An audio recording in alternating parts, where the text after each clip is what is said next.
Bienvenidos a El Garullaje, una producción de Uniminuto Radio Soacha. A un clic de la transformación social.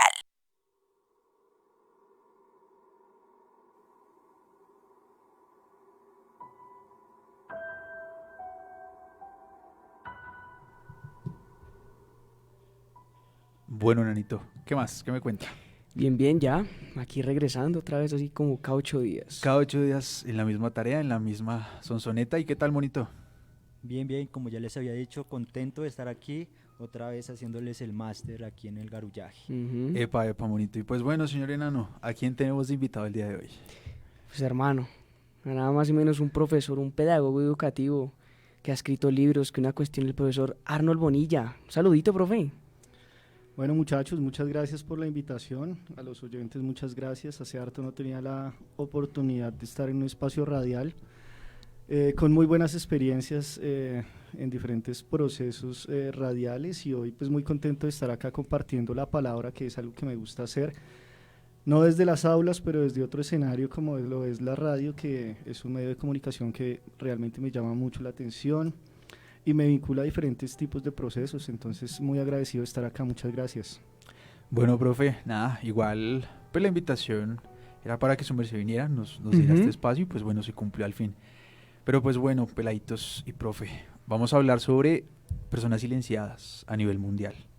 Inventores, periodistas, líderes sociales, fiscales, abogados, mejor dicho, tenemos de todo para el día de hoy. Correcto. Y pues bueno, sin más preámbulos, buenas tardes con ustedes, el Garullaje. Para el día de hoy hablaremos sobre las personas silenciadas y sus historias, que dejan en intriga a muchas personas y sociedades completas. Que pone en juicio el papel de la justicia y lo que sabemos de aquellas personas de las que hablaremos el día de hoy. En el transcurso se han podido reconocer datos de aquellas teorías o sucesos verídicos que le dan profundidad al tema en nuestra sociedad. Así que pues bueno, como bien saben, hoy vamos a tocar 8 temas, le restamos uno, pero para darle más profundidad, que ya más adelante ustedes se darán cuenta del proceso. Así que pues bueno, vámonos con esto que se pone bueno.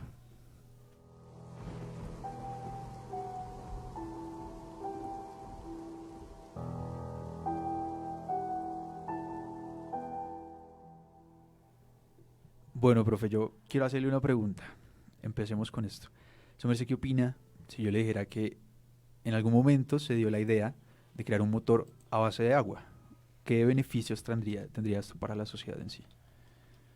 Bueno, Andrés, particularmente me parece que este tipo de avances o este tipo de inventos, ¿no?, lo que hacen es de una u otra manera mejorar la calidad de vida, mejorar los diferentes desplazamientos de las personas, y que sobre todo se convierte en una alternativa que contrarresta el uso de los hidrocarburos y este tipo de energías que son bien tóxicas, no solo para el medio ambiente, sino también para las personas. Entonces, pensarse en un motor o pensarse en algo que vincule el agua, me parece que es un avance bien importante y que seguramente pudo haber influido en su momento en la sociedad que lo utilizó.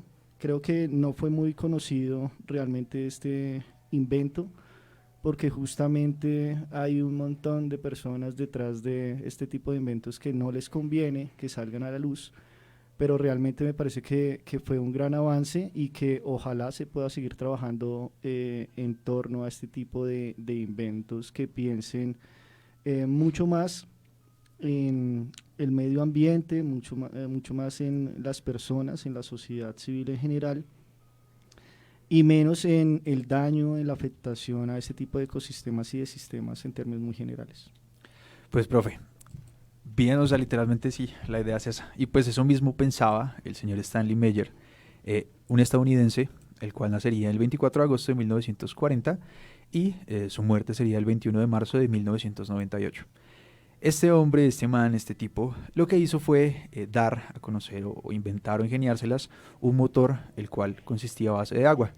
A partir de que el man lo crea, a partir de que el man da como la idea, se empieza pues a hacer como muy famoso el invento y muchos quisieron invertir en el mismo motor.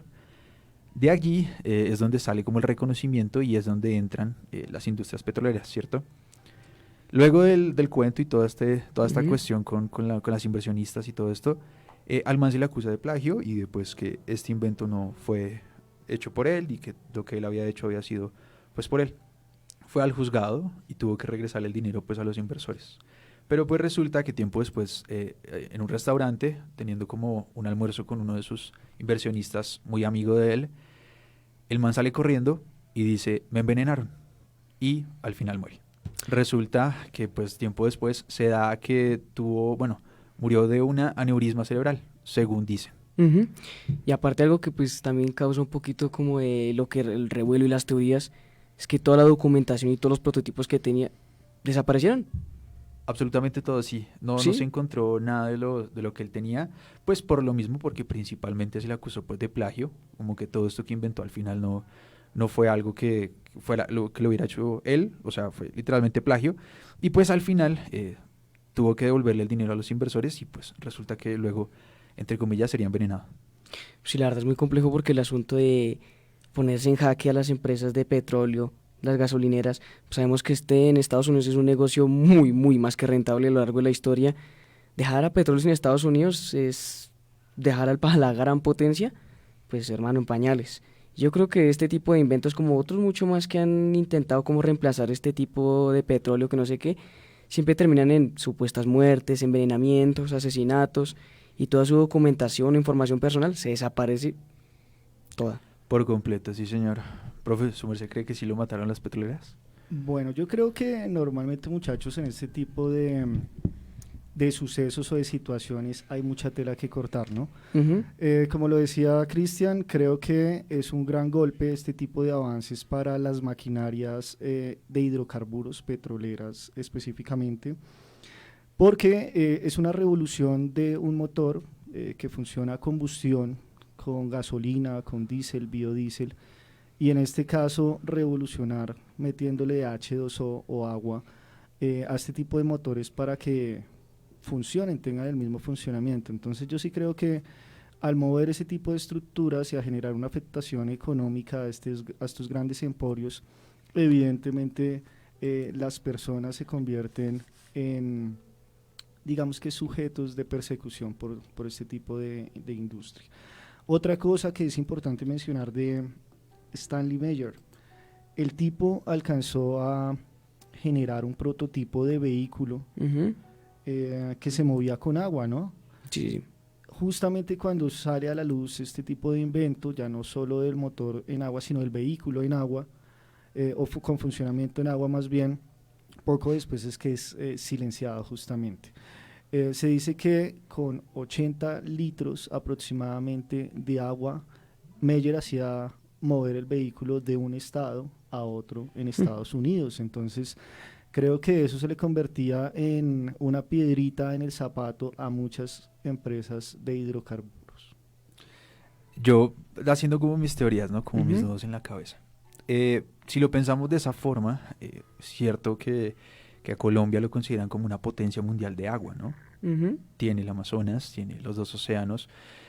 Hombre, si este invento se hubiese dado, Colombia hubiera sido un gran generador, digamos, como ese combustible para este tipo de motores, ¿no?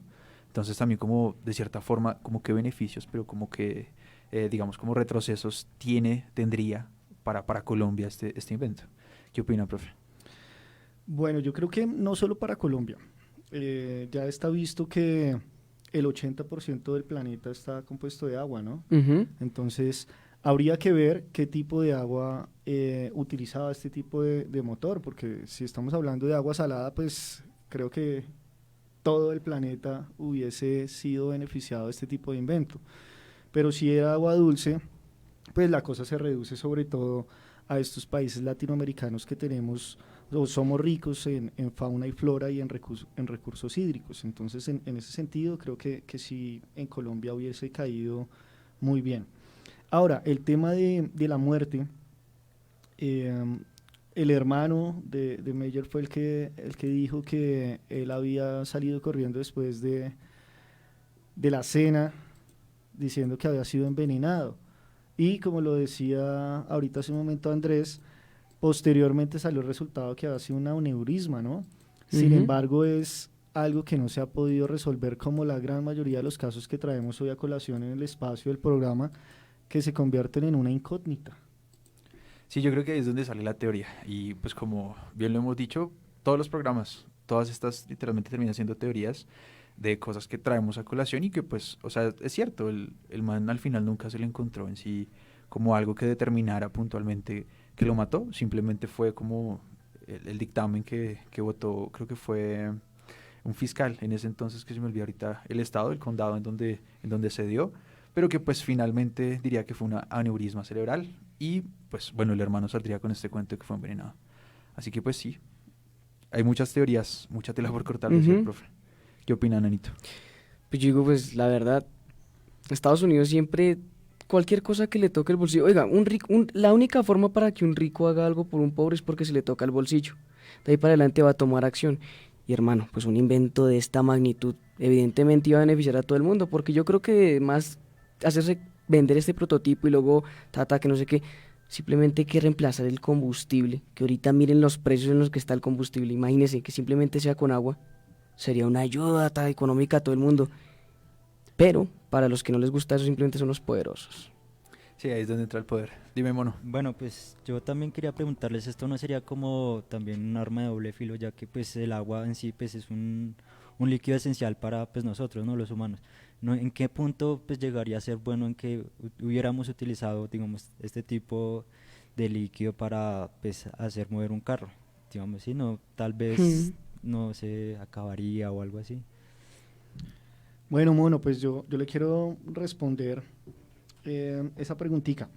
Básicamente, Colombia, como ya lo hablábamos, o Latinoamérica, que somos ricos en páramos, que son los productores, los mayores productores de agua del mundo, ¿no? Nosotros tenemos el 70% de esos páramos en Colombia.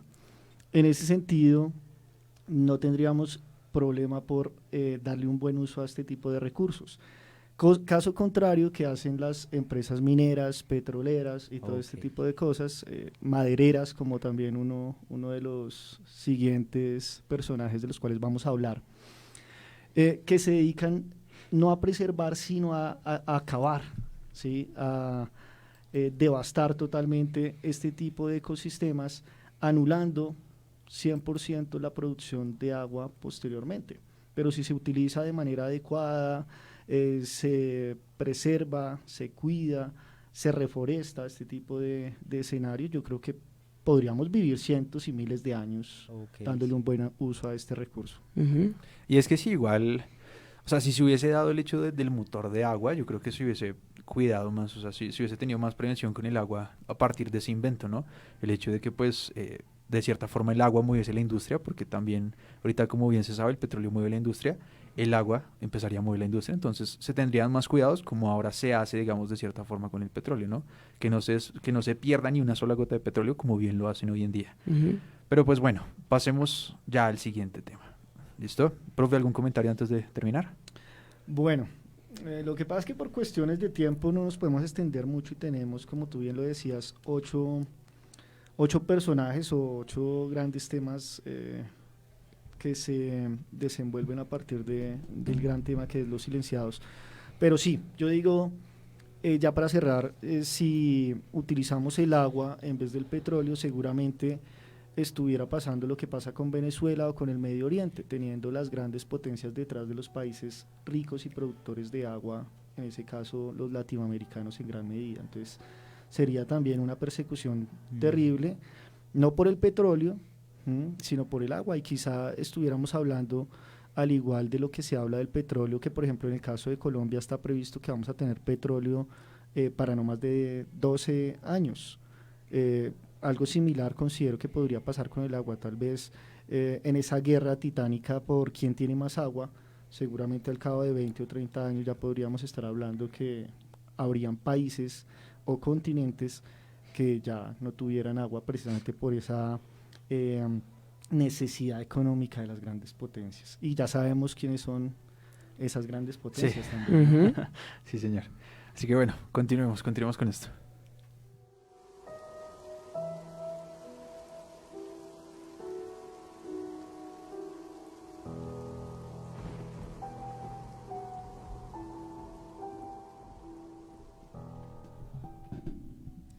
Bueno, pues yo les vengo a hablar de un hombre muy especial, un hombre mexicano que amaba las mariposas. Ujú. Sí, Se señor. llamó Homero Gómez González, fue un ingeniero agrónomo y un activista medioambiental mexicano. Fue el director de una reserva de naturaleza para mariposas monarca en Campo, Michoacán. Bueno, pues Homero provenía de una familia de la industria maderera y fue leñador antes de convertirse en un activista medioambiental. ¿Qué pasó con Homero? Pues bueno, él administraba un santuario de la mariposa monarca en el municipio del Campo y pues era una zona conocida por la actividad de grupos dedicados a la tala clandestina de bosques de la región. Ujú. Entonces este santuario había sido abierto apenas meses antes de que pues, ocurriera su muerte, como parte de las actividades del ambientalista para convertir la tala ilegal de árboles en esa zona que es vital para para la mariposa monarca. Por ende, pues, bueno, sí, el man lo que hacía era cuidar y proteger, digamos, como el tema desde el sitio donde se la pasaba la mariposa monarca, y pues serían estos grupos de tala donde, pues, terminaría su vida. Claro, porque pues todo este tipo ambiental no le importa al poder. Aquí en Colombia se ha visto que muchas empresas o inclusive gente poderosa ha querido talar, o bueno, nos vamos a un punto que la familia, la Foricabal, que lo que hace simplemente es pues talar y talar un montón de árboles del Amazonas para meter ganado, para después sacar carne que ni siquiera se vende aquí en Colombia, sino exportarla a Asia. Pues es que incluso si hablamos acá en Colombia también tenemos el tema lo de el infierno de Putumayo, que ya lo habíamos hablado ¿Correcto? también, que pues se ve el tema de la industria, cómo quieren explotar, que en ese caso fue el Amazonas entre Ecuador, Perú y Colombia. Entonces fue también, o sea, el mismo tema, el tema de no cuidar, de no proteger, digamos, como todo el tema de la flora y la fauna. Pero en este caso, en México, se haría el tema del señor Homero y la mariposa monarca. ¿Qué opina, profe? Bueno, muchachos, otro tema, otro personaje más bien muy polémico y que Ujú. sin planearlo tiene un vínculo muy cercano con el anterior personaje, ¿no? Estamos hablando del agua y justamente este personaje mexicano, Homero Gómez, era un ambientalista medioambiental, ¿no? Am, a mí este personaje me resulta muy paradójico. ¿Por qué? Em, Hago acotación a mis clases. Yo a los Ujú. estudiantes les digo, uno no puede criticar algo sin conocerlo. ¿Sí? Es una de las cosas que les digo, bueno, entre muchas otras cosas que les digo a los pelados. Y es eso, si uno va a criticar un medio de comunicación masivo, tiene que ver el medio de comunicación masivo para poderlo criticar. Si uno va a hablar mal de la religión, tiene que saber de religión, tiene que haberse leído algún pasaje de la Biblia o algunas cosas de la Biblia para poder generar una crítica, ¿no? Y en este caso, este personaje, Homero Gómez, era de familia perteneciente a la industria maderera, ¿no? Durante años, de generación en generación. Y vinculado en ese proceso, entonces, bueno, y además, como lo decía el mono, leñador, Ujú. ¿no? Sí. Entonces, él mismo, durante mucho tiempo de su vida, se encargaba de acabar o de arrasar con árboles, con selvas, Sí. ¿no? Eh, por este tipo de trabajo y por este tipo de acervo tradicional que se daba en su familia de generación en generación, para después convertirse paradójicamente en un defensor de ese tipo de prácticas dañinas y destructivas. Entonces, me parece que es bien paradójico, pero a la vez muy valedero que uno, después de estar vinculado a eso, tome conciencia, siente cabeza y se dé cuenta que ese tipo de prácticas son supremamente destructivas eh, y pues que acaban con un montón de especies y ecosistemas. Y lo bueno es que, pues, como bien lo dice el profe, el man literalmente rompió esa línea, ¿no? Como Ujú. que llevaba a su familia y tras generación en generación todo el tema de la madera y de talar y todo este cuento, y el man rompería como esa línea que lo separa de una cosa mínima, de talar el árbol a protegerlo. Sí, es muy, de verdad, muy paradójico, como dice el profesor, pero aquí ya, hablando de ya de teorías, entrando a un campo incierto, ¿quién termina matando a Homero? Bueno, aquí se dice que pues si bien el gobierno tenía algunos planes, directamente el gobierno no fue como el autor material, pero sí el autor intelectual. Entonces aquí el gobierno lo que haría sería uso en alianza de los cárteles mexicanos para matar a Homero, como para desquitarse, o sea, deshacerse de Homero de una vez. Y es que igual si lo hablamos de esa forma también el gobierno tiene que, o sea, como que el gobierno también se lucraba del tema, ¿no? Porque igual para hacer ese tipo de persecuciones, por algo sería. Bueno, pues aquí dice pues que debido a su trabajo en contra de la tala ilegal de árboles, la Fiscalía del Estado de Michoacán informó que Homero Gómez pudo ser asesinado por la delincuencia organizada, según pues notas periodísticas. Pero es que igual ahí es donde también entra el gremio, ¿no? Tal Ujú. vez el gremio se vio afectado por el simple hecho de que no dejaron talar más y pues serían ellos mismos quienes se encargaron también de, pues silenciar a Homero. Vemos el caso también acá en Colombia, lo que pasó con Coca-Cola. ¿Su merced Ujú. supo de eso, profe? ¿Qué sería, Andrés? El sindicato que silenció Coca-Cola. Sí, digamos que no me quiero desviar del tema, Sí. ¿no? Porque de este emporio de las gaseosas, pues conozco bastantico. Y sí, evidentemente Coca-Cola ha sido una empresa que históricamente, no solo en Colombia, sino a nivel mundial, desde comienzos del siglo XX, específicamente terminando el siglo XIX, donde se empiezan a formar los sindicatos y empiezan a coger poder los sindicatos. Coca-Cola Company, que es un producto que les gusta a mucha gente a nivel Ujú. mundial, yo también hablo un poco de eso, ¿no? Es la segunda palabra más conocida a nivel mundial. Ujú. Coca-Cola, a nivel mundial, uno habla de una Coca-Cola y se la traen, así sea en África, China, Pekín, Oceanía, donde sea. Y justamente por ese gran emporio y por ese gran músculo económico, financiero y, e industrial, eh, este tipo de compañías no les interesa tener sindicatos, es decir, agremiaciones obreras que vayan en contra de sus prácticas. Entonces, evidentemente, cuando estos sindicatos de Coca-Cola se han organizado, han sido silenciados. Lo que sucede es que justamente por ese gran músculo económico y financiero y mediático también, pues este tipo de cosas no salen a la luz pública, aprovechando el espacio. De ahí la importancia de un medio como este, un medio educativo, un medio universitario, un medio alternativo, donde se pueden hablar este tipo de cosas sin que nos silencien. O bueno, eso esperamos, ¿no? Pues esperamos, sí. Sí. Pero de lo que decía el profe, pues ahí entra también el tema de Homero, ¿no? Cómo se lucraban a través de la madera y cómo el man literalmente al poner la barrera, entonces vieron una amenaza y tuvieron que pues, literalmente acabar con su vida para, de cierta forma, que esa amenaza no les hiciese daño. ¿Qué opina Nano? Pues bueno, esto sí es un poquito complejo porque siempre se la quiere, el medio ambiente es lo único que nos queda como humanos, ¿no? Es lo que se tiene que proteger y se procura, porque es la tierra donde pisamos, de donde nosotros sacamos el alimento, el sustento del humano.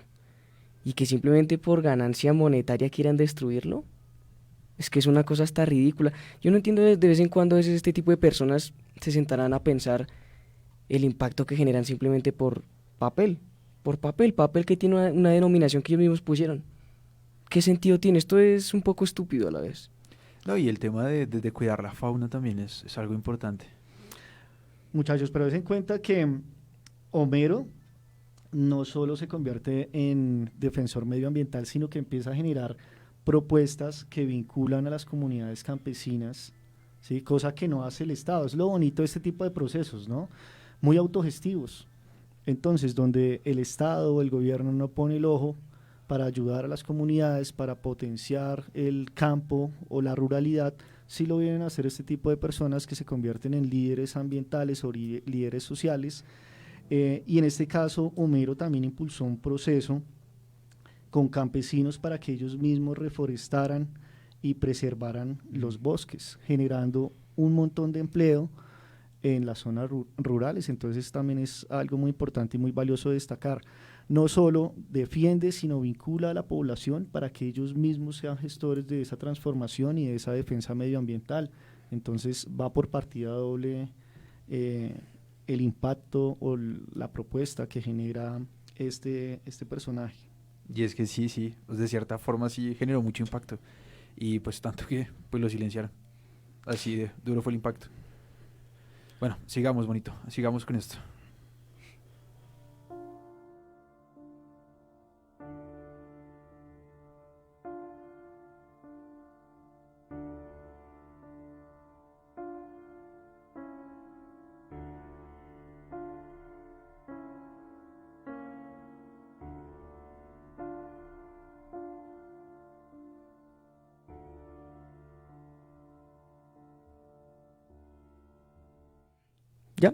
Aquí viene otro personaje un poco, creo que conocido, y aquí directamente hablo de Jeffrey Epstein, que pues para el que no sepa fue un magnate financiero, pero pues algo que por lo que últimamente está rondando su muerte fue porque era pederasta y un depredador sexual estadounidense que tenía una red de tráfico de menores en el mundo.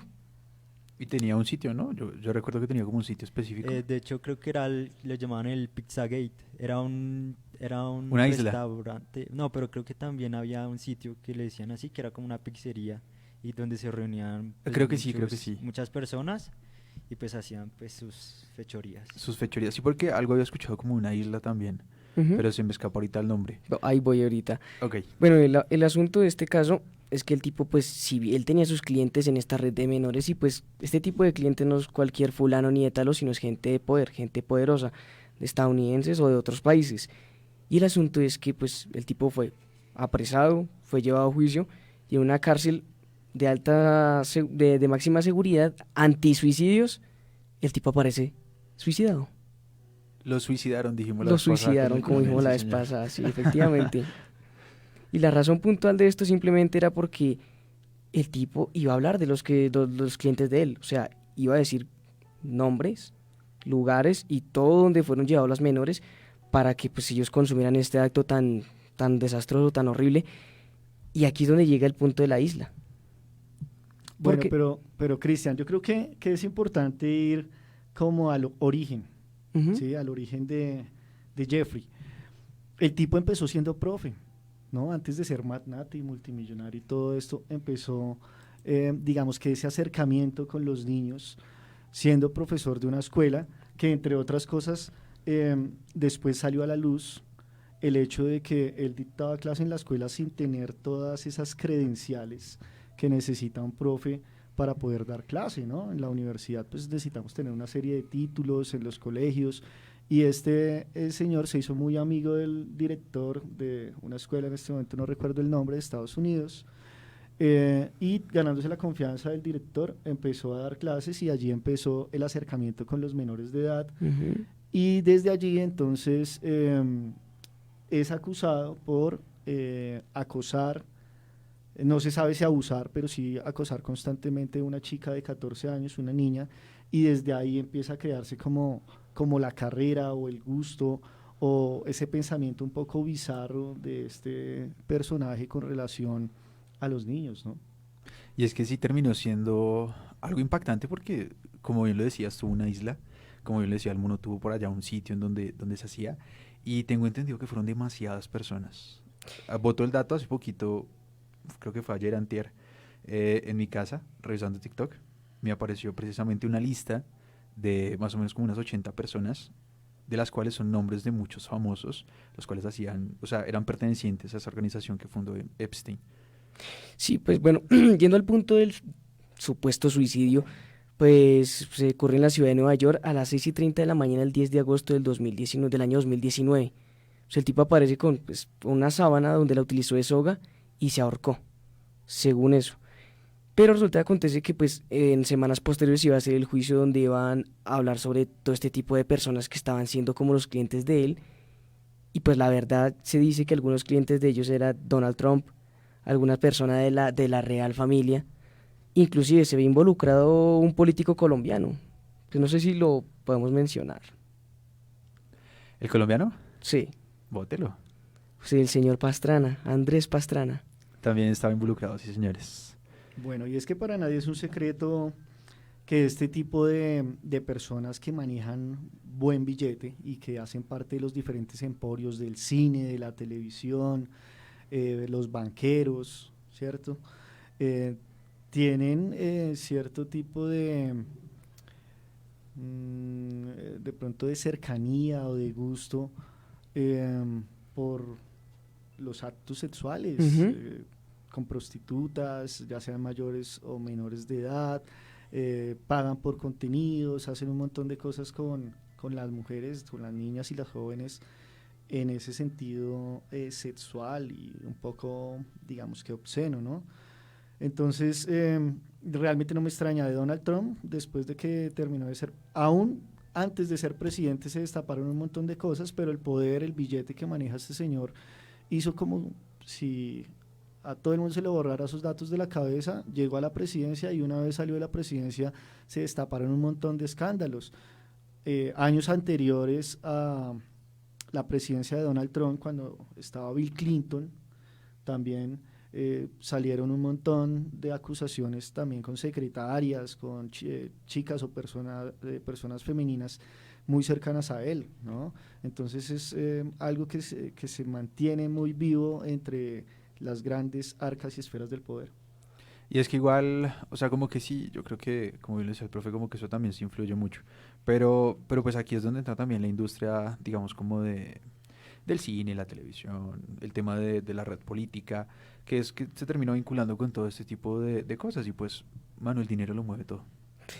Es que una cosa muy aterradora que yo no me imagino en serio que tengan una isla de pederastas. Es que es increíble, a veces uno lo piensa y dice que es por una película de terror, alguna cosa muy ajena, pero como dicen, la realidad supera la ficción muchas veces. ¡Qué miedo! Y es que sí, o sea, literalmente tener un sitio específico, privado, para literalmente dedicarse a eso y que nunca lo tumbaran, es complejo. Uf, Pero hay otro datico. Antes de que este personaje lo hallaran muerto en su celda ahorcado o supuestamente suicidado. suicidado, sí. Ujú. Algunas semanas antes a ese suicidio ya se había encontrado al personaje, digamos que sin signos, ¿no? Botado en su habitación y con una sábana también en su cuello, como si se hubiese querido intentar suicidar anteriormente. Entonces, por ello no es tan descabellado que haya sido un suicidio. Finalmente queda también en el tinterillo el tema, porque no hay una clara o una real investigación que defina la muerte del personaje. Pero igual sí, no deja de ser un misterio y una teoría de que al final lo hayan suicidado, que lo Ujú. suicidaran al man. Pero pues bueno, continuemos con esto.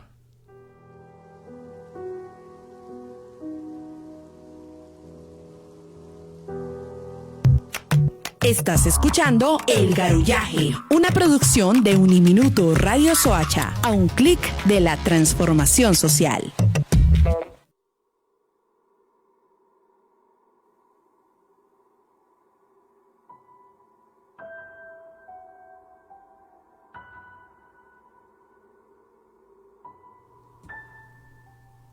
Bueno, señor Enanito, el señor Marcos A. Smith, ¿qué sabe de él?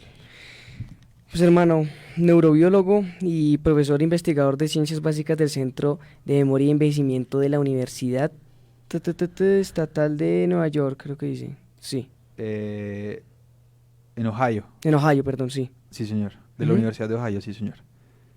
Y bueno, pues aquí llega un punto que hablamos ya desde de la industria de los medicamentos, de la farmacéutica, porque a veces nos olvida que esto también es un negocio. De las enfermedades, la gente también lucra, no se les olvide ese punto. Y aquí ahí llega la cura del Alzheimer.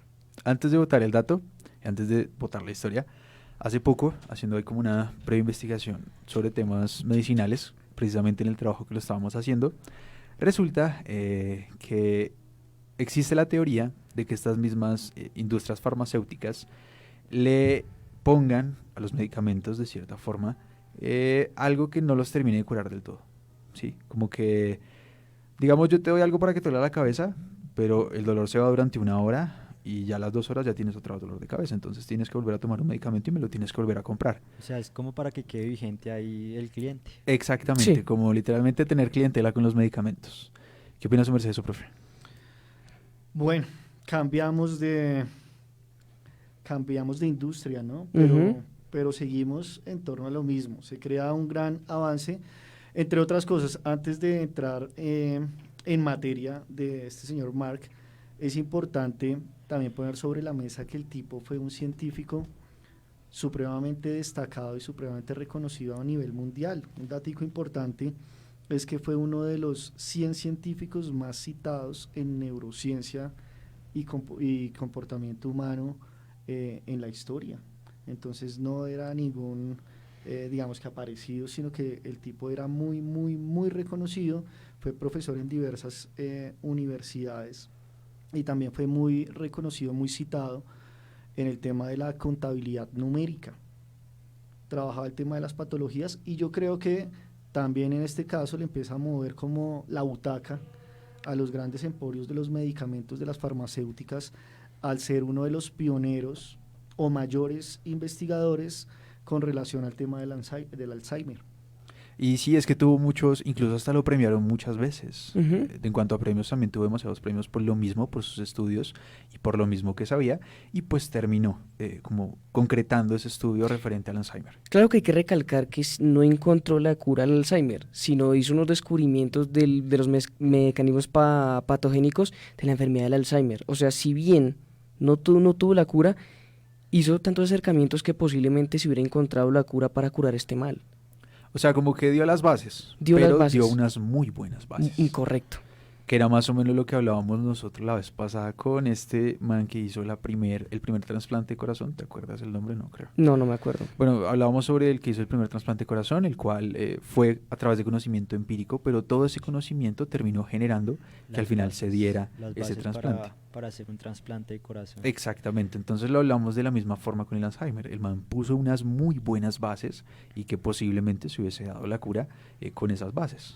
Sí, claro, y pues otra cosa que hay que entrar, como les mencioné, esta industria en serio es un negocio muy sucio, porque hace mucho tiempo también se ve la píldora, que es como para tratar el VIH-Sida, de pasar de costar $1, cada píldora pasó como a costar como $100. Entonces, esto siempre ha pasado, esto no es de buenas a primeras que llegue, que no sé qué, la medicina es la que busca encontrar los males del cuerpo, del humano, y es la primera que se trata de enfermar a las mismas personas. Sí, es que, por ejemplo, digamos, así en ejemplos muy cotidianos y muy colombianos, por eso le dicen a uno, venga, no tome tanta pastilla porque se dañan los riñones. Ujú. Tras de que le cura una cosa, le daña la otra. O sea, hace dependiente, ¿no? O sea, Correcto. Exactamente. He escuchado muchos casos así, que no, pues, ay, no, necesito esta pastilla para que me calme el dolor de cabeza. Ujú. Pero ya es como que, no sé, es como que algo psicológico, algo pues que Termina ya, involucrando ya comienza El a efecto placebo. tomarse el efecto demasiadas placebo, sí señor, el pastillas. hecho de que esta pastilla me quita el dolor, pero pues al final no es la pastilla, es simplemente como su pensamiento y su tono de vista.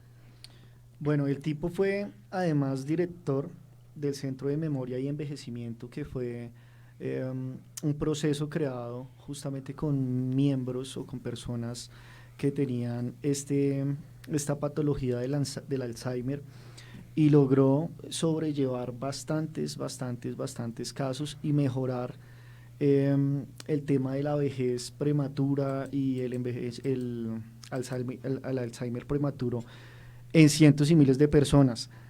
Finalmente, Mark Smith se dice que fue atropellado por un automóvil, ¿sí?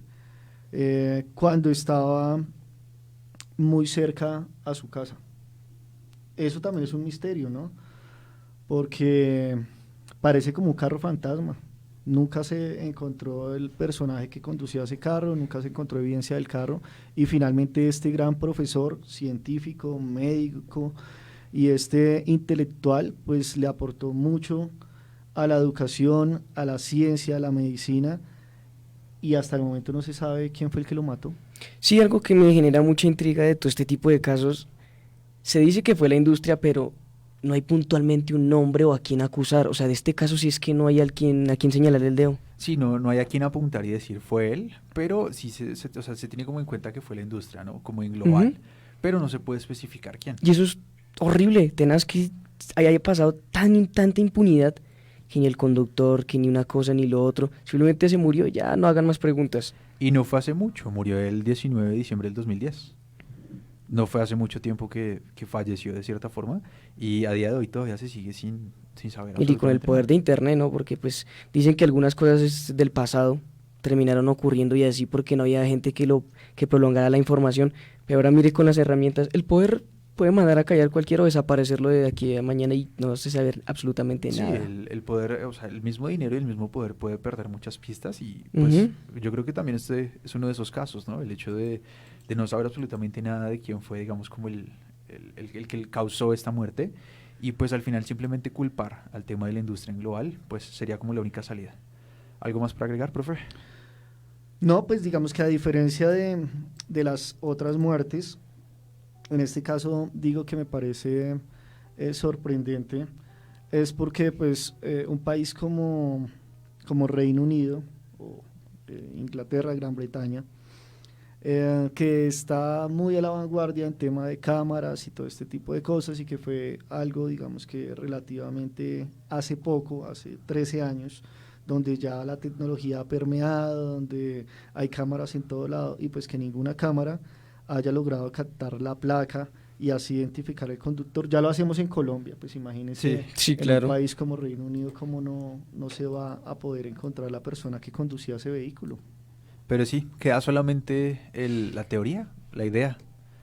Y pues igual se dejan ahí como los incisos para que cada persona haga sus teorías y sus ideas. Y pues bueno, si quieren investigar más del tema, les dejamos el caso. Así que bueno, continuemos con esto, muchachos.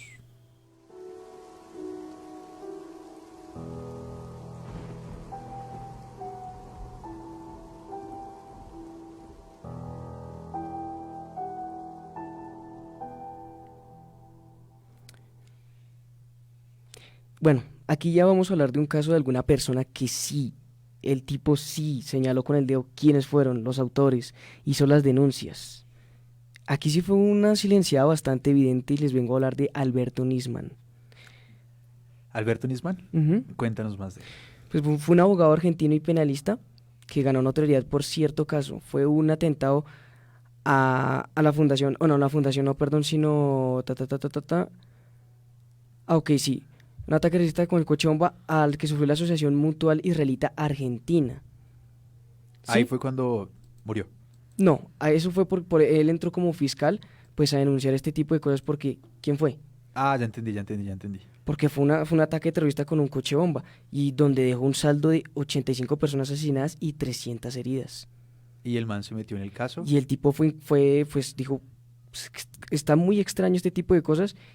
Inclusive llegó a pedirle a la Interpol que trajera a juicio a personajes iraquíes Vea pues. y a la misma presidenta de ese momento porque creo que se veía implicada en el asunto del atentado.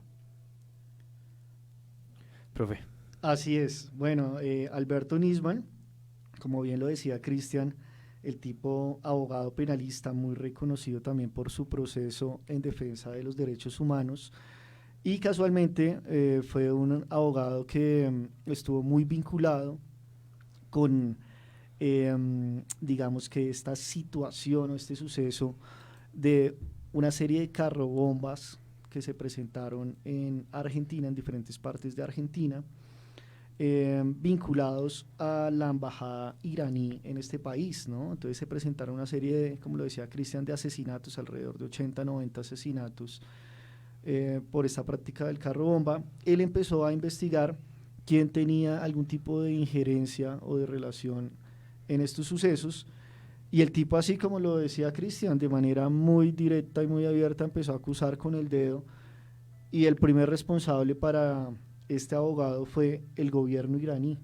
Entonces él dijo, el gobierno iraní es el que se le puede atribuir este tipo de atentados y este tipo de carros bombas, y posteriormente no solo vinculó a un presidente de Argentina o a una presidenta, en este caso Cristina Fernández de Kirchner, la ex esposa de Alberto Kirchner, que fue uno de esos presidentes bien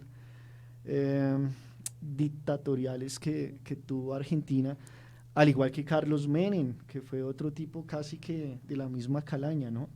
Entonces, Alberto Nisman señaló con el dedo que el gobierno iraní, que Cristina Fernández y que Carlos Menem tenían relación directa con los atentados. Entonces, se metió nuevamente con los que manejan las esferas del poder, y casualmente también, al igual que los anteriores, resultó asesinado. Paradójico.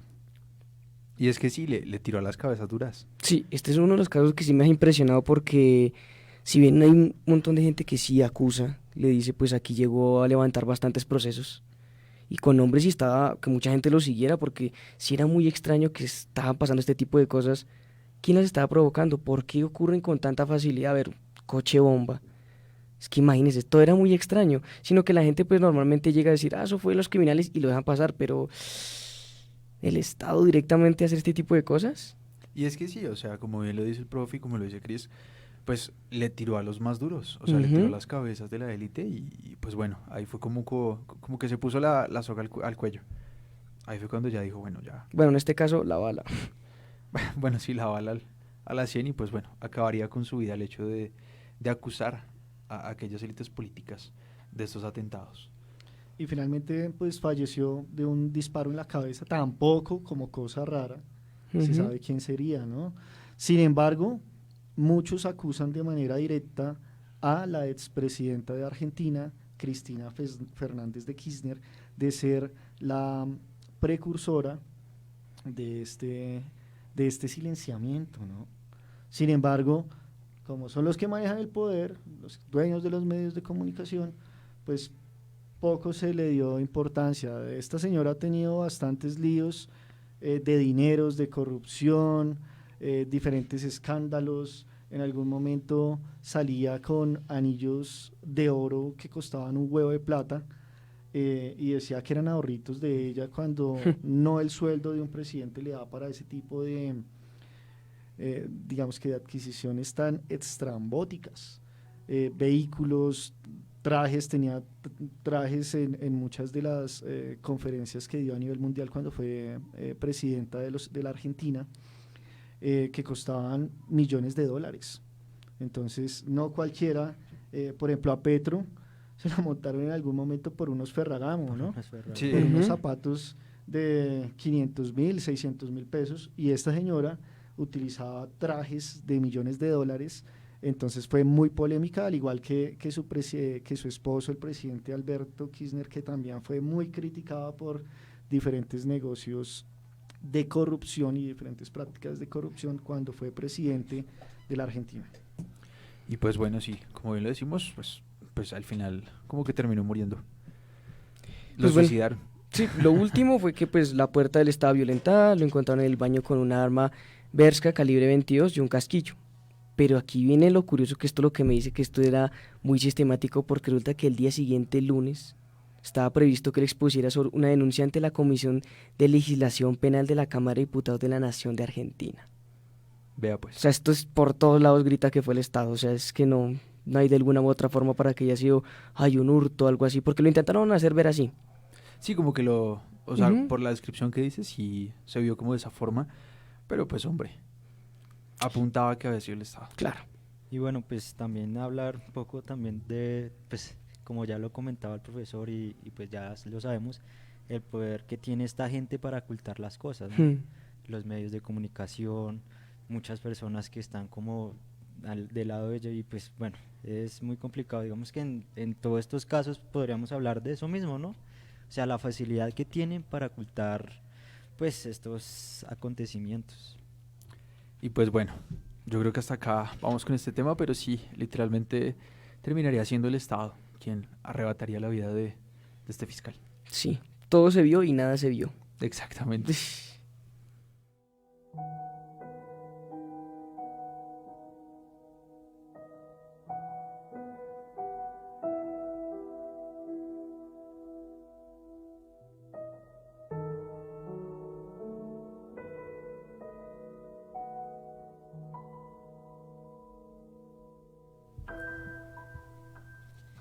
Bueno, ya pues hablando de un abogado, ¿sí? Yo les vengo a hablar de un fiscal venezolano. Bueno, él se llamaba Danilo Baltasar Anderson, fue un fiscal del Ministerio Público de Venezuela. Bueno, él estaba investigando a más de 400 personas acusadas de crímenes contra el Estado venezolano, además de asesinatos cometidos durante el fallido golpe de Estado del abril del 2002, cuando fue asesinado en un atentado terrorista con un coche bomba el 18 de noviembre del 2004. ¿Qué opinan, Ano? Esto sí también es otro caso muy complejo.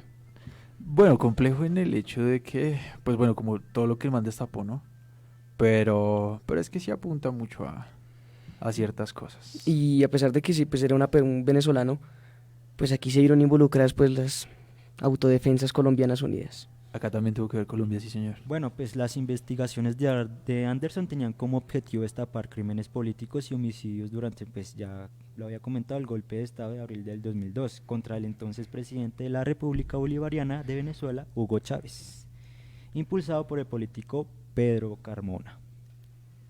Bueno, pues por ahí, tocando ese tema, Mono, la presidencia de Chávez fue muy polémica, ¿no? Bastante. Demasiado. Entonces, en ese sentido se presentaron o se perpetraron más bien un montón de cosas que aún son inconclusas, que aún están siendo investigadas porque pasaron muchas cosas importantes. Y justamente este personaje, Danilo Anderson, pues se metió en una de esas ollas podridas como fiscal, que fue acusando, como lo decía el Mono, a más de un centenar de personas de diferentes crímenes, entre esos uno muy conocido que fue el de Puente Llaguno, en Venezuela, y el fallido golpe de Estado que se da, o que se intenta dar más bien, en el 2002 contra el presidente de aquella época, Hugo Chávez Frías. Entonces empezó a destapar un montón de ollas podridas, empezó a, digamos que a meter el dedo en las llagas, ¿no? Y evidentemente cuando pasa eso, casi siempre los amigos del poder, pues silencian a este tipo de personas que, como ya lo había dicho, empiezan a convertirse en una piedrita en el zapato de estos entes poderosos y de estos personajes muy, muy poderosos. Entonces, creo que vamos por la misma línea de los anteriores. Y pues para este caso inclusive, en serio es increíble cómo se asoma inclusive este personaje también acá. En el gobierno de Álvaro Uribe Vélez se dice que estuvo totalmente involucrado y inclusive estuvo entorpeciendo todas las labores para investigar el asesinato de él. Es que también tenían que ver grupos paramilitares. Uh-huh. Y si ese destapaba el grupo paramilitar, pues hombre, caía al cabecilla. El innombrable, el innombrable. motosierra. Bueno, ¿qué más se puede decir de este caso, señores? Bueno, pues el asesinato se produjo en la urbanización de Chaguaramos de Caracas, mientras Anderson conducía de la universidad a su casa. En ese momento, pues un aparato explosivo colocado debajo del asiento del conductor estalló, y las investigaciones apuntaron a que dicho explosivo fue activado desde un teléfono móvil. Este tipo de prácticas, Mono, era muy común en la década de los 90, cuando aquí en Colombia los cárteles estaban en boga. El tema de los carros bombas, como pasó en el Club El Nogal, por ejemplo, aquí en Bogotá. El tema de los carros bombas, aquí en Colombia pusieron hasta burros bombas, bicicletas bombas. Niños bomba. Hasta niños collares bombas, bombas. collares bomba. Este tipo de práctica también se empieza a hacer común en diferentes países, sobre todo de América Latina. En Venezuela, este personaje, el tipo estaba estudiando un posgrado, no tengo el dato si era una especialización, una maestría, un doctorado, pero el tipo seguía preparándose en la rama del derecho, iba saliendo de la universidad, se dirigía a su casa y de un momento a otro estalló la camioneta en la que viajaba porque justamente tenía un artefacto explosivo por debajo de la camioneta. Entonces este tipo de prácticas eran muy, muy, muy comunes para silenciar a estas personas de manera muy fácil. Iban y ponían con cintica un artefacto en alguna parte de un vehículo, en alguna parte de un bus, de un avión, ¿no? Y lo estallaban o lo activaban a través de un control remoto, en este caso de un dispositivo móvil. Y pues bueno, al final sería como el punto en donde pues sería asesinado, la forma en la que sería asesinado este hombre. Y pues bueno, para terminar este caso, señor Mono, ¿qué fue lo que dijo la hermana sobre quién era el culpable del crimen de él?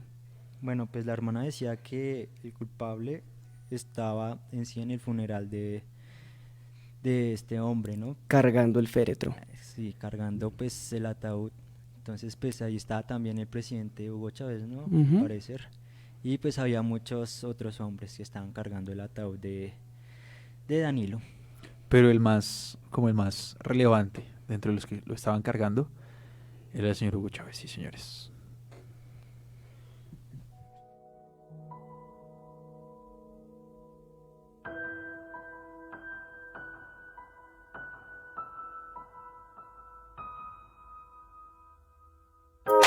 En Uniminuto Radio Soacha. Esto es El Garullaje.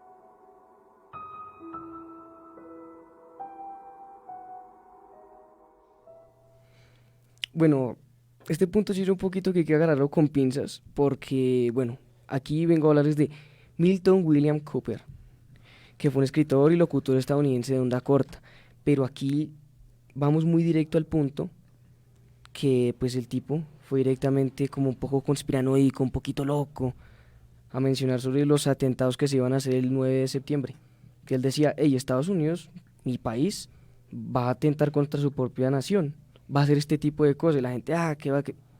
Llega el 9 de septiembre, ocurre el atentado de las Torres Gemelas. Pero bueno, pongamos un poquito más en contexto. El man era director de un programa de televisión, creo que de radio. De radio también tenía otro, que era como de Radio Cooper, si mal no recuerdo el nombre. El man tenía, hagan de cuenta, un programa como igual a este. El man tocaba varios temas, hablaba sobre diferentes temas de actualidad, tal vez un poco del pasado, recordando, como trayendo un poco a apelación todos estos temas.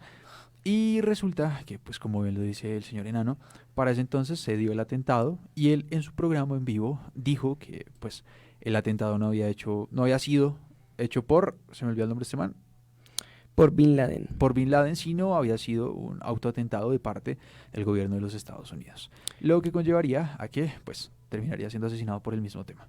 Bueno, una cosa que yo le quería preguntar al profesor, hablar sobre Bin Laden y sobre Estados Unidos. Profe, ¿quién termina creando a Bin Laden? Bueno, pues yo no soy experto en el tema, Cristian, pero tratándose de Estados Unidos y tratándose de lo que descubre o saca a la luz este personaje Milton William Cooper, que fue justamente finalizando su vida, fue escritor y locutor, y el tipo escribía mucho acerca de la conspiración, ¿no? Correcto. De la conspiración que giraba en torno no solo a Estados Unidos, sino a diferentes países de la esfera global. En ese sentido, el tipo, como bien lo mencionas, Cristian, el tipo unos meses antes, creo que si mal no estoy, como para junio del 2001, el tipo en un espacio radial similar a este, entonces ya digamos que anticipa lo que va a ocurrir con las Torres Gemelas y dice además que también le van a echar la culpa a un personaje que se llama Osama Bin Laden. Entonces esto parece que fuera o el tipo viniera del futuro, ¿no?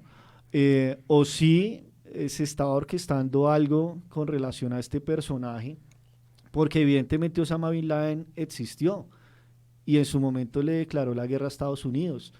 Pero creo que fue ese conejillo de Indias para el cual echarle la culpa de este atentado, que seguramente pudo haber sido Bin Laden, ¿no?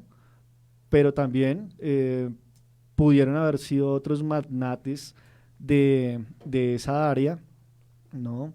Entendiendo pues que allí se mueve el petróleo, es donde están las riquezas de petróleo más grandes del mundo. Entonces hay un tire y afloje ahí bastante importante entre Estados Unidos y el Medio Oriente, particularmente esta serie de países. Si existió Bin Laden, yo creo que existió, pero de que fue él, ahí sí no me atrevo a afirmarlo. Ahí es donde entran las dudas y por ende mismo este man diría esta información en su programa de radio, pues sería como la soga al cuello que le terminaría quitando la vida, porque igual, hombre, acusó y hizo una acusación bastante grave en ese momento, ¿no? ¿Y qué terminara pasando? Y que terminara ocurriendo, era como, dejó de ser teoría a ser un hecho. Y con tantas teorías que el man hacía dentro de sus escritos y dentro de su programa, pues que una le pegara y que fuera precisamente esa. Y tan específico, y al personal que se le acusó, es que era todo muy puntual. Es que lo hizo como si el man conociera la historia de toda la vida. Pero miremos una cosa importante que no se ha hablado, ¿no? Y es que el tipo fue militar. El tipo, antes de ser escritor y locutor, el tipo hasta peleó en la guerra de Vietnam. Entonces, a los pelados también es inevitable no hablar de los pelados de mis clases, pero en alguna oportunidad puse a los pelados a ver una película que se llama Los Oscuros Secretos del Pentágono, en otra universidad, donde hablan de todo este tipo de conspiraciones y de todos esos secretos que hay detrás de bambalinas de este país o de este gobierno históricamente como es los Estados Unidos de América. Entonces, seguramente el tipo, al haber estado al interior de las fuerzas militares estadounidenses, de pronto sabía un montón de secretos y un montón de información, que para 1974 el tipo se retira con honores del ejército de su país y se dedica justamente a ser escritor y locutor. A mí me parece un contraste bien paradójico, ¿no? Uno pasar de dar bala, de la milicia, que es supremamente conservador, derechista, retrógrado, a convertirse en un escritor y un locutor además, ¿no? Entonces, pues a mí sí me deja bastanticas dudas este personaje y sobre todo, pues por quién sería silenciado, ¿no? Sí, porque igual no se supo, no hay información concreta de quién lo silenció, bueno, de quién hizo este tema. Pero, ¿cómo murió? ¿Están las causas? Le dispararon. Medida por arma de fuego. Un disparo. Poco tiempo después de haber emitido ese, digamos que ese anuncio en su programa radial de junio, a las semanas siguientes, creo que a las 2 semanas, el tipo fue silenciado y después, el 11 de septiembre de ese mismo año, pues se presentó como una obra de Dios, ¿sí? Como si se hubiera profetizado en la Biblia. Pasó tal cual, el tipo lo anunció unos meses antes. Entonces, bien paradójico como para echarle cabeza a la cosa. Pues la gran teoría aquí, el asunto de por dónde sacó la información, es que resulta y acontece que Estados Unidos está aprendiendo esto por la simple razón de matar 2 pájaros de un tiro. Número 1, exterminar a su propia creación, Osama Bin Laden, y robar petróleo. Esas eran las razones por las que quería hacer la invasión, pero entonces, como no había una razón justificable, ¿cómo podemos hacer para que el pueblo aplauda que vamos a invadir otro país? Volvámonos un enemigo público, con precisamente este autoatentado o atentado, como se quiera ver. Entonces, de ahí yo creo que sale la vaina donde el man dice, saca la información de que va a ocurrir este atentado y de quién se va a utilizar como chivo expiatorio. Es que lo que impresiona es el hecho de que o sea, literalmente todo lo que dijo pasó, o sea, al pie de la letra. Y es que eso es lo que impacta, ¿no? O sea, como que diga como que, bueno, va a haber un atentado a las Torres Gemelas, uno dice, bueno, está bien, porque puede que pase. Pero que con puntos y comas de la información de lo que va a pasar tiempo antes, ahí es donde entra el cuento. Es muy extraño. Bueno, yo pues me pongo a pensar aquí, digamos, como las torres pues terminaron cayendo, ¿no? Colapsando. Sí, que terminaron colapsando. Sí, no sé si será posible, pues no sé. Bueno, que pasó el avión, ¿cierto? Pero pues fue muy por no sé, ya terminando la torre. Y que se hayan caído las dos así de esa manera es como raro, ¿no? Pues pienso yo. Esto es muy raro. Incluso si dicen que entre la teoría pusieron como bombas en la parte de abajo de las torres, y en el momento en que impactó el avión, pues totearon las mismas bombas y por eso se empezaron a caer en sí las torres. Pero bueno, ese es otro tema. Pero ese ya es otro tema. Pero pues bueno, dejamos ahí como el cuento por si quieren investigar más del tema.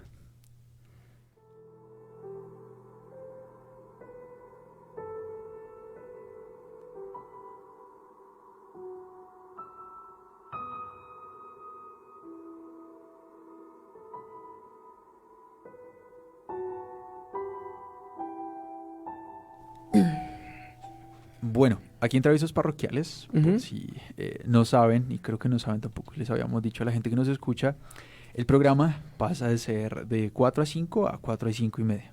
Logramos el espacio de media horita más, por ende nos estamos extendiendo en este momento del tiempo que ya teníamos antes, pero vamos a hablar de algo muy importante. Y es Colombia, son las personas silenciadas, pero principalmente para abrir el telón en Colombia, encontramos el caso que más impacto generó, el señor Jaime Garzón. Bueno, el man abogado, profesor, fue alcalde menor de Sumapaz. El man con una carrera impecable, generó un estilo de humor acá en Colombia con referente a la sátira y el humor político, la crítica, fue gestor de paz, literalmente hizo mucho Jaime Garzón y que pues sería silenciado por todas estas cosas, por querer destapar todas esas ollas y por querer a través del humor decirle la verdad al país. Y pues bueno, como él en Colombia hay muchos más casos, pero pues vamos a hablar de Garzón y el profe que quiere meternos en más temas, profe. Así que, ¿qué opina su merced de Jaime Garzón? Bueno, Andrés, yo creo que hablar de Jaime Garzón en escasos 20 minutos es muy poco, ¿no? Pero para mí fue un gran referente, un gran mentor, un gran gestor de lo que es la crítica política, que es supremamente importante que alguien la haga y que justamente cuando se hace la crítica en un país como Colombia de lo que es el statu quo o las estructuras de poder, casi siempre estas personas, estos líderes, estas lideresas, estos jóvenes terminan siendo perseguidos, silenciados o en el mejor de los casos terminan yéndose para otros países a buscar asilo político o refugio en otros países, no solo ellos sino su familia. Y hablar de Jaime Garzón es hablar de un caleidoscopio o una amalgama de cosas muy, muy interesantes. Primero, Jaime Garzón, pues un joven muy, muy crítico que empieza a estudiar Derecho, ¿no? Y que en esos estudios de Derecho empieza a vincularse con medios de comunicación, que empieza a vincularse con diferentes entes de la vida política, que empieza a levantar su voz desde las universidades, que a mí eso es algo que me parece supremamente importante porque a veces no se necesita uno tener 30 o 40 años, sino los grandes líderes, las grandes lideresas empiezan a levantar su voz justamente desde la universidad, y eso es algo que yo rescato y me parece muy valioso. Jaime Garzón, de hecho, para los que no saben, tuvo algún tipo de acercamiento o algún tipo de vínculo por allá cuando tenía como 18 años con el Ejército de Liberación Nacional, ¿no? No quiere decir que, eso sí lo quiero poner sobre mayúscula, no quiere decir que todas las personas que luchan por los derechos, luchan por la igualdad, por levantar la voz o darle voz o visibilizar la voz de aquellas comunidades y poblaciones que han sido silenciados. No quiere decir que sean subversivos, que sean revolucionarios, que sean guerrilleros, pero sí evidentemente cuando uno critica este tipo de estructuras, pues tiene que tener unos acervos bien marcados desde la teoría, y evidentemente la gran mayoría de estos personajes, líderes y lideresas, tienen un acercamiento, una afinidad contrahegemónica muy relacionada a la izquierda, ¿no?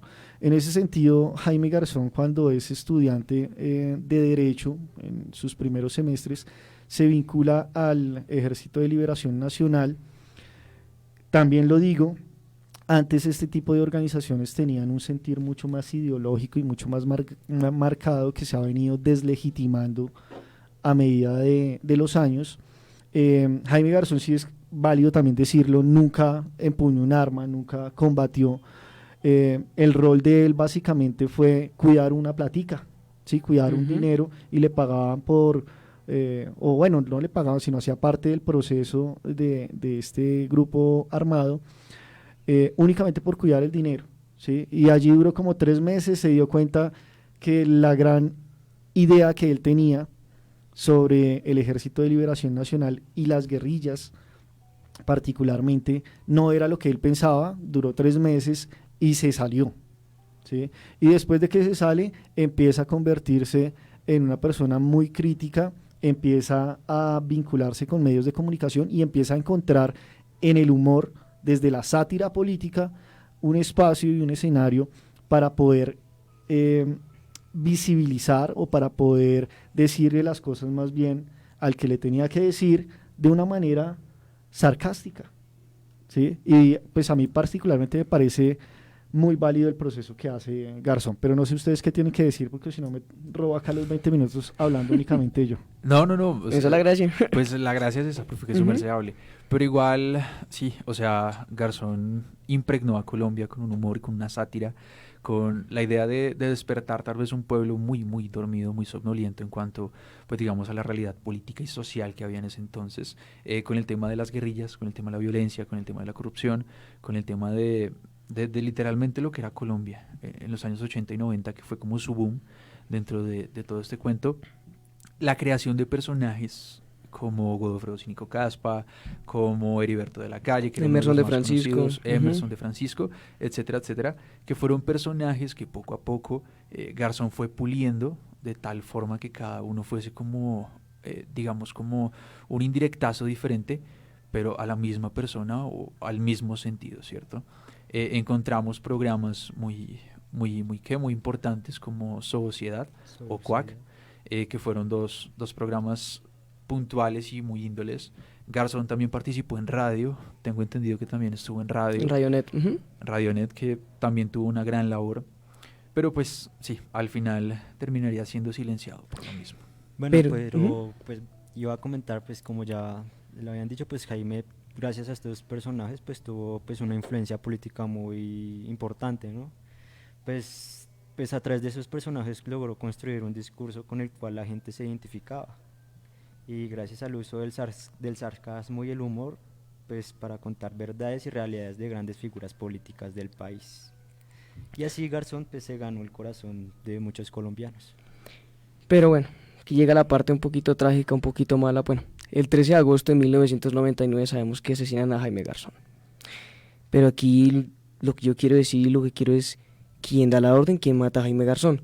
Si bien se tiene que fue Carlos Castaño, que fue el jefe de las Autodefensas Unidas de Colombia, el Estado aquí se ve involucrado porque por algo se intenta volver este crimen de lesa humanidad, que por cierto aún no lo es, que no entiendo por qué. Bueno, se entiende por un montón de cosas del Estado. ¿A quiénes creen que se pueden señalar de este crimen? No, es que en verdad Garzón estaba por lado y lado. Sí, dicen que a él lo mató cualquier ente estatal del Es país. que se metió con paramilitares, se metió con guerrilleros, se metió con el mismo Estado, o sea, literalmente estaba amenazado por lado y lado. Y de hecho pues él dijo en un momento que sabía que iba a morir. Sí, Incluso tengo entendido que días antes de su muerte, se iba a reunir con Carlos Castaño, precisamente para decirle, venga, cuadremos las cosas, no me vaya a hacer nada, es mi vida, bueno, y pues al final esa reunión no se pudo dar. Incluso por ahí como que se da el dato, ¿no? Señor Enano, ¿qué más? pero yo lo único que le puedo decir es que lo último que se ha visto involucrado es un personaje del DAS, que en este momento no tengo muy bien el nombre, pero cómo es curioso que el asunto que el DAS, como otros personajes de Colombia, se encargó de exterminar un montón de gente, sabiendo que este era el departamento administrativo de seguridad, que lo último que daba era seguridad. Sí, incluso pues hablando de seguridad, ¿no? Garzón, tengo entendido que en algún momento le ofrecieron asilo político. Le dijeron, venga, váyase del país porque lo van a matar, y Garzón lo que hizo fue, no le voy a huir a las cosas que verdaderamente están pasando, y si algo hacía Garzón era poner el pecho por el país. Bueno, Una de las ollas podridas, como lo dije hace un momento, que empieza a destapar Garzón y que empieza a hacer mella, es el proceso 8000, ¿no? Que justamente ahorita con nuestro actual presidente se hacía alusión a todo este ruido político con los ministros que le renunciaron, con el tema de la corrupción, con las personas que sacó de su ministerio. Empiezan a decir que se estaba convirtiendo en algo muy similar al proceso 8000. Cabe resaltar que el proceso 8000 fue un proceso vinculado con los narcos, con los paramilitares, con diferentes esferas públicas y privadas en el gobierno de Ernesto Samper Pizano por allá en los años 90. Entonces, Jaime Garzón empieza de un modo sarcástico y a son de mofa a denunciar y con nombres propios a hablar de estos personajes que tenían injerencia y que tenían participación directa en lo que era el proceso 8000. Posteriormente llega, Gaviria, César Gaviria, ¿no? A la presidencia, y ahí es donde Gaviria empieza a vincular un poquitico más a Garzón, empieza a escucharlo un poquitico más, y cuando llega Pastrana, entonces lo nombra alcalde del Sumapaz, y ahí es donde él se vincula de manera directa a todo lo que son los procesos de paz, o la dejación de armas, o la desmovilización, que no es algo nuevo, sino que se viene tejiendo desde los años 80, con el M-19. Posteriormente se hacen diversos acercamientos con las FARC-EP, cuyo gestor de ese proceso es justamente Jaime Garzón como alcalde de Sumapaz, y por justamente esas esferas que no le convienen que un personaje así tenga de cierta manera el poder, pues lo hacen salir como alcalde de Sumapaz por cuestiones realmente muy superfluas. Entonces, que porque un día llegó tarde a una jornada de votación, y que porque en otra oportunidad no asistió, no sé, a un evento porque para él era más importante darle comida a las personas con que estaba antes de irse, y no asistió a una reunión, y por eso lo sacaron.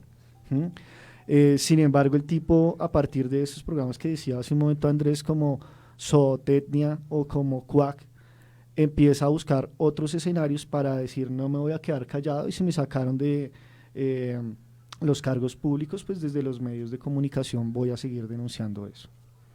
Y sí, literalmente Garzón, para el comunicador social y periodista, es hoy en día una figura muy importante. Un exponente, claro. Si algo decía Garzón es que no quería morir en la historia, y a día de hoy creo que muchas de sus palabras siguen vivas y siguen siendo muy importantes.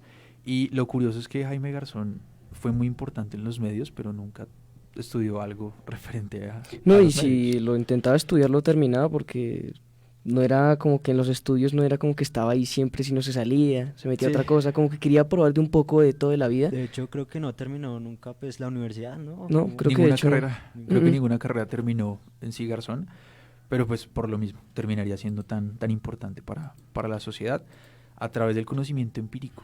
Y tan importante que uno pensaría que, pues digamos que hoy por hoy una persona que pueda dar clase en universidades públicas, pues tiene que tener unos títulos y una trayectoria, una experiencia bien notable, y ustedes lo dicen, Garzón no terminó ninguna carrera como tal, estuvo muy cerca de terminar la de Derecho.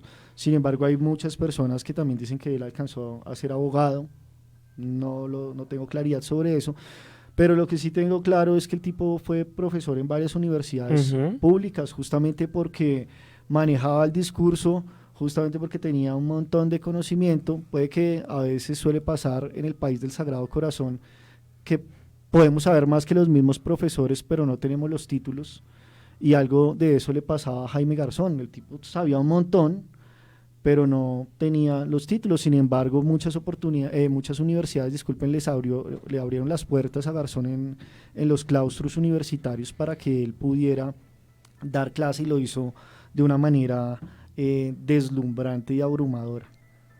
Y pues en Colombia Garzón no ha sido el único, porque pues bueno, muchos líderes sociales, muchos periodistas, muchos campesinos, muchos pensadores a través del cambio, a través de todo este cuento, pues fueron asesinados. Ujú. Como bien le decía el profe antes del programa y nos comentaba, la UP tuvo mucho que ver también en ese cuento al ser silenciados. Si hablamos del M, tenemos a un gran exponente y es Carlos Pizarro. Si hablamos más a lo del tema, digamos, sobre la comunicación, también tenemos a Echandía, Alfonso Reyes Echandía, sí. que también Ujú. sería silenciado. Colombia a día de hoy sigue todavía con el Ujú. tema de los periodistas, con el tema de los líderes sociales. Pero pues, profe, le damos el micrófono para que su merced nos hable más del tema. Bueno, en esa época, terminando los años 80, por allá para el 88 y 89, ya que Andrés habla del M, justamente para esa época de los años 90, se estaba llegando al proceso de dejación de armas, de desmovilización de esta guerrilla urbana llamada M19 o Movimiento 19 de Abril, liderada por Jaime Bateman Cayón y por Carlos Pizarro León Gómez, ¿no? Entre otros, ¿no? Estos fueron como los grandes renombres del M. Entonces, empieza a haber un proceso político importante en Colombia porque empieza a gestarse ese proceso de desmovilización por parte de esta guerrilla del M19. Ellos lo que piden es justamente tener injerencia y participación en la vía política. Esa es su única petición. Entregamos las armas, hacemos las paces con el gobierno, con lo que hemos hecho mal, pero denos participación en la vía política.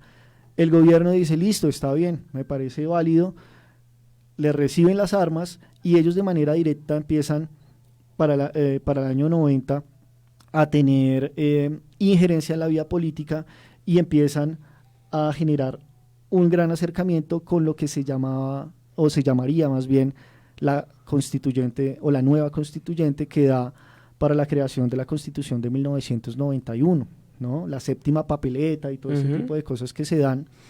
Entonces es un proceso importante, es un proceso muy importante en los años 90 porque primer proceso de desmovilización de una guerrilla, M19, de una guerrilla digamos que bien organizada porque hubo por ahí un par de guerrillas que no tuvieron gran trascendencia, que se desmovilizaron previamente o se acabaron finalmente, pero el M ya estaba muy consolidado por el robo de la espada de Bolívar, de la toma de armas del Cantón Norte, o sea, por esos golpes simbólicos además que había hecho el M19. Entonces el país estaba en una década que digamos que tenía grandes impactos en cuestiones sociales, políticas y económicas, y ahí justamente empieza a aparecer o empieza a tomar nombre o fuerza los paramilitares. Correcto. Una organización impulsada, no se puede decir que creada, pero impulsada por nuestro queridísimo Álvaro Uribe Vélez a partir de las Convivir, por allá en Antioquia, cuando fue gobernador de Antioquia y que fue director de la Aeronáutica Civil, ¿sí? Donde empieza a generarle o a darle el poder a estos grupos mafiosos para que supuestamente apoyaran al Ejército Nacional, y lo que hacen es irse en contravía de todo ese tipo de cosas. ¿Qué pasa? Ya para ir resumiendo un poco porque nos estamos quedando sin tiempo. Desmovilización del M, desmovilización de una parte importante de las FARC, ¿sí? En aquella época varios dejaron sus armas y crean la UP, Unión Patriótica, ¿no? ¿Qué pasa allí? En la década de los 90, digamos que el asesinato de Garzón que se da en el 99 ya es la cúspide, pero todo lo que fue la década de los 90 fue grandes asesinatos, grandes exterminios, grandes persecuciones a todas estas personas que querían dejar las armas porque se dieron cuenta que por la vía de las armas no era el camino acertado, sino el diálogo y la política, y empezaron a ser perseguidos y silenciados. Se dice que de la Unión Patriótica más de 100 personas fueron exterminadas. Del M19 también un número importante de desmovilizados fueron silenciados, ¿no? Por ahí de los que todavía quedan en la política, Navarro Wolf, el mismo Petro, ¿no? De los más reconocidos, fueron silenciados. ¿Qué pasa? En aquella época, por ejemplo, Jaime Garzón, no solo él, sino diferentes figuras académicas, legislativas, mediáticas, defensores de derechos humanos desde 1990 empiezan a ser perseguidos y asesinados. Jaime Garzón tuvo un estudiante de Derecho en la Universidad Nacional de Colombia porque además tuvo bastante vínculo con la Nacho y con otras universidades públicas. Este pelado muy crítico, como varios de mis estudiantes, llamado Humberto Peña Taylor, en 1995, que tenía una corriente muy similar a Jaime Garzón, que era uno de los estudiantes destacados de Jaime Garzón, es silenciado además en la misma Universidad Nacional, en la cafetería, es uno de los primeros muertos dentro de la Universidad Nacional que la historia relata y que la historia sigue contando, ¿sí?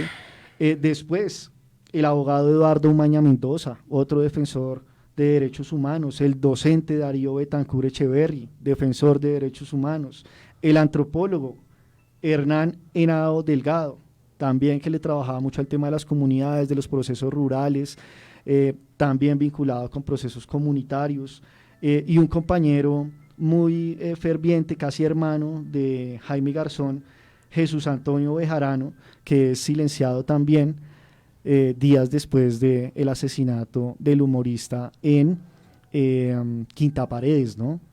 Ahí muy cerca, a unas cuadras de Radionet, cuando se dirigía a las 5 y piquito de la mañana a dar su programa matutino de Radionet, es silenciado por dos sicarios en motocicleta que le descargan todos los proyectiles de su arma, y él finalmente pierde el control de su vehículo, va a chocar con un poste, y allí se acaba o se silencia la vida, porque no las palabras, ¿no? No los discursos, eso nos queda en la memoria, pero sí la vida de este gran personaje. Es que una historia... Es que es muy trágico esta historia, en serio. Ay, yo digo, a veces la gente no sabe qué panteón tan vil está pisando. Sí, y es que es muy cierto, literalmente muchas personas han sido silenciadas en Colombia y por ende quisimos dejar esto como último tema, tal vez como un abrebocas para hablar de esto en un programa siguiente, de hablar de Colombia y todos estos casos, pero principalmente queríamos hablar de eso, de Garzón y pues de lo que pasa en Colombia y lo que sigue pasando en Colombia, porque esto es algo que aún se sigue dando. ¿Algo para agregar, señor Enano? No, pues qué le puedo decir, siempre recordando, porque aquí lo que hicieron se encargaron de matar al mensajero, más no el mensaje. Desde que estas palabras sigan en pie y lucha y digan personas que estén dispuestas a pelear, jamás estará la batalla perdida. Y como bien lo decía Garzón, no quería morir en la historia. Porque, pues, literalmente en una entrevista le decían que cuál era el mayor sueño que tenía en su vida. Y era no morir en la historia. Lo logró. Y lo logró. Lo logró. Lo logró, sí, señores. ¿A qué costo? Monito, ¿algo que agregar? No, pues también recordar esta frase, la frase pues muy icónica también, la han escuchado.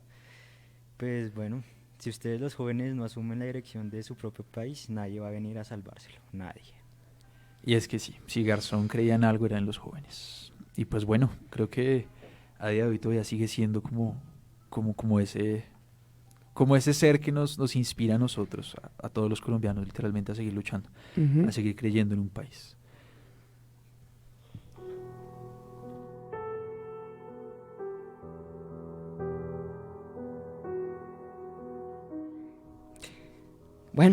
Bueno, se nos acabó, pero nos rindió, bacano. Sí. Nos sirvió la media horita de más. Sí, la verdad sí. Uf.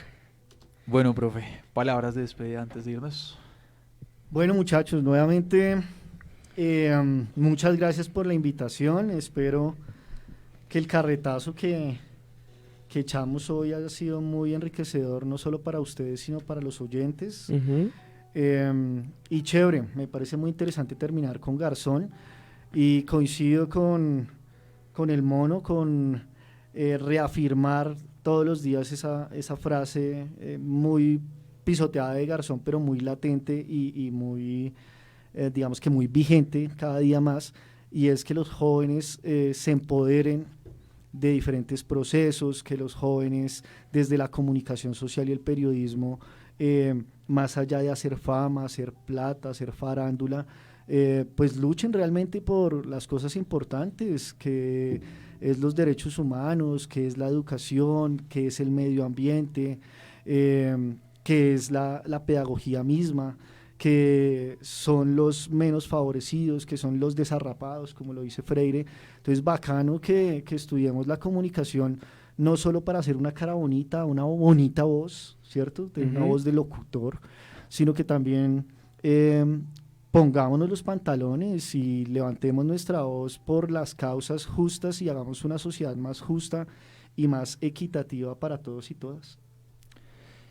Pues sí, razón tiene el profesor. Grandes palabras, sí, señores. Pero pues bueno, hasta aquí nos llega el programa de hoy. Agradecerles a ustedes por escucharnos, agradecerle al profe por aceptar la invitación. Sí, muchas gracias. Acá, por lo que nos enseña incluso hasta fuera del salón, ¿cierto? Así que pues bueno, bonito. Y Enano, palabras antes de irnos. No, pues muchas gracias a todos nuestros radioescuchas, a los que siempre están aquí escuchándonos. Pues también podemos darle un saludo a Camila López, que nos está escuchando, y a Karen Oreno, ¿no? Que siempre están ahí con nosotros. Sí, señores. Enanito. Y bueno, ya, para ir acabando este cuento, pues un agradecimiento muy grande a Uniminuto Radio Soacha. Y pues bueno, la razón de este programa también fue, número uno, por las cosas que están pasando en Colombia, y pues para enaltecer la memoria de este tipo de personas que se fueron. Y bueno, una última cosa que les quiero decir, que pilas, porque parece que Jehová está crucificando testigos. Muchas gracias. Exactamente. Y pues bueno, ya para finalizar, la siguiente canción es en memoria a aquellas personas que fueron silenciadas y a aquellas personas que aún nos siguen enseñando cosas. Esto fue El Garullaje y nos vemos dentro de 8 días. Muchas gracias.